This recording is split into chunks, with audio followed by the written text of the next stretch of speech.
Hello நண்பர்களே, தேவன் உங்களை ஆசீர்வதிப்பார். மீண்டும் இந்த ஜெபத்தில் நாம் ஒன்றிணைந்திருக்கிறோம். வேலை செய்பவர்களுக்கான இந்த நிகழ்ச்சியில் யாரெல்லாம் நீங்கள் பார்த்து கொண்டிருக்கீங்களோ, இன்று உங்களுடைய காரியங்கள் வெற்றியாய் மாறும்படி நாம் ஜெபிக்கலாம். எனவே உங்களுடைய ஃபைல், டாக்குமெண்ட்ஸ் எல்லாவற்றையும் கையில் பிடித்துக் கொள்ளுங்க.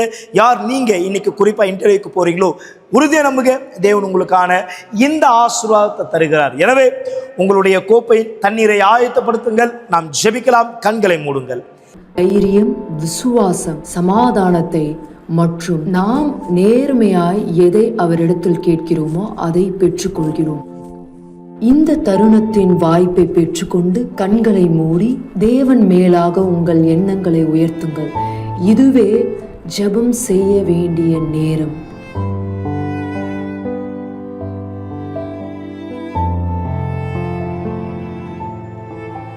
என் ஆண்டவரே, என் தேவனே, இதோ இன்னைக்கோ நாளைக்கோ என்ற ஒரு பதிலோடு யார் காத்திருந்தார்களோ, இந்த புதன்கிழமை நீர் இவருக்கான இந்த பதிலை தாரும் தேவனே.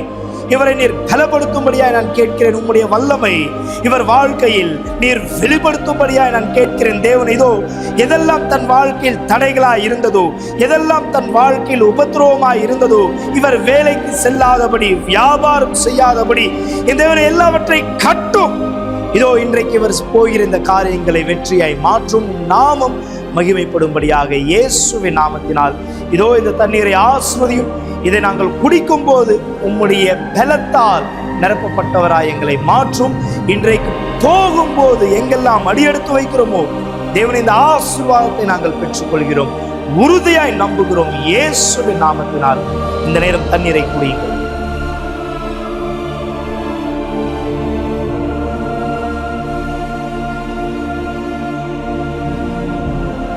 உறுதியாய் விசுவாசிங்கள். தேவன் இந்த நாள் உங்களுக்கு வெற்றியை தருகிறார். ஆண்டவரே, இன்றைக்கு இவர் செல்கிற எல்லா காரியத்திலும் பதில் தாரும். உன் பெயர் மகிமைப்படுவதற்காக இயேசுவின் நாமத்தினால் ஆமேன், ஆமேன். இதுதான் நம்மளுடைய விசுவாசம். தொடர்ந்து விசுவாசத்தோடு அடி எடுத்து வைங்க. கண்டிப்பா தேவனுடைய பதில் நீங்க பார்ப்பீங்க. உறுதியா நம்புங்க மக்களே. எனவே இன்றைக்கு இந்த புதன்கிழமையில ஆவிக்குரிய பாடம் இருக்கிறதுனால் நாம் இந்த ஒரு செய்தியை படிக்க போறோம். உங்களுடைய பொருளாதார வாழ்க்கைக்காக, உங்களுடைய வேலையினுடைய திட்டங்களுக்காக ஜெபித்தோம். ஆனால் இன்று நீங்க தெரிஞ்சுக்கக்கூடிய ஆவிக்குரிய செய்தி ரொம்ப முக்கியமானது. நீங்க மனசுல என்ன நினைக்கிறீங்களோ, நினைக்கிறதுக்கு முன்னாடி ஆண்டவர் அறிஞ்சவரா இருக்கிறார். அதுதான் இங்க வசனம் சொல்லப்படுது. மத்தேயு 6வது அதிகாரத்துல 8வது வசனம் பாருங்க. அவர்களைப் போல நீங்கள் செய்யாதிருங்கள். உங்கள் பிதாவை நோக்கி நீங்கள் வேண்டிக் கொள்கிறதற்கு முன்னமே உங்களுக்கு என்னது தேவை என்று அவர் அறிந்திருக்கிறார். ஆமென். அவர் அறிந்திருக்கிறார். அப்போ நீங்க இவர்களைப் போல் செய்யாதிருங்கள் அப்படின்னு சொல்லும்போது அர்த்தம் என்ன? உங்களுடைய எண்ணத்துல ஒன்று வைத்துக்கிட்டு, உள்ளத்துல ஒன்று வைத்துக்கிட்டு, வெளியே ஒன்று சொல்வது போல அல்ல. உங்களுடைய முழு சிந்தனையோட நீங்கள் என்ன கேட்க போறீங்களோ இதுதான் கேட்க போறீங்க. ஆண்டவர் முன்பாகவே அறிஞ்சவராக இருக்கிறார். எனவே தேவன் இந்த நாளில் ஒருவேளை நீங்கள் பரிசுத்த ஆவியை பெற உங்களை வழி நடத்துறீங்கன்னா அவர் அறிந்தவராக இருக்கிறார். இன்று அவருடைய ஆவின் அபிஷேகம் நீங்கள் பெறுவீர்கள் மக்கள். எனவே இன்று காலை 8 மணியும் 10 மணியும் மதியானம் 3 மணியும் விசேஷமாக சாயந்தரம் 7 மணி தவற விடாதீங்க. இந்த விசுவாசத்தோட ஆண்டவருடைய சன்னிதானத்தில் நீங்க வரும்போது கண்டிப்பா தேவன் அறிந்தவராக இருக்கிறார். உங்களுடைய வாழ்க்கையில் அவருடைய ஆவியை பெறுவீங்க. எனவே இன்று நான் உங்களை சந்திக்க விரும்புகிறேன்.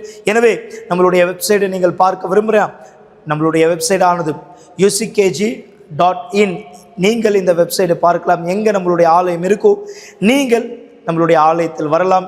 அது மட்டும் இல்லாமல் தொலைபேசி எண்ணானது 9384638738. இந்த எண்ணை அழையுங்கள். மேலும் நம்மளுடைய தலைமை சபை இங்கே நம்மளுடைய முகவரியானது 282/681 1000 லைட் அண்ணா சாலை, இந்த முகவரியில் இருக்கிறோம். எனவே நீங்கள் வரவேற்கப்படுகிறீர்கள். இன்று கர்த்தருடைய ஆவியை பெறலாம். வாருங்கள். தேவன் உங்களை ஆசீர்வதிப்பார்.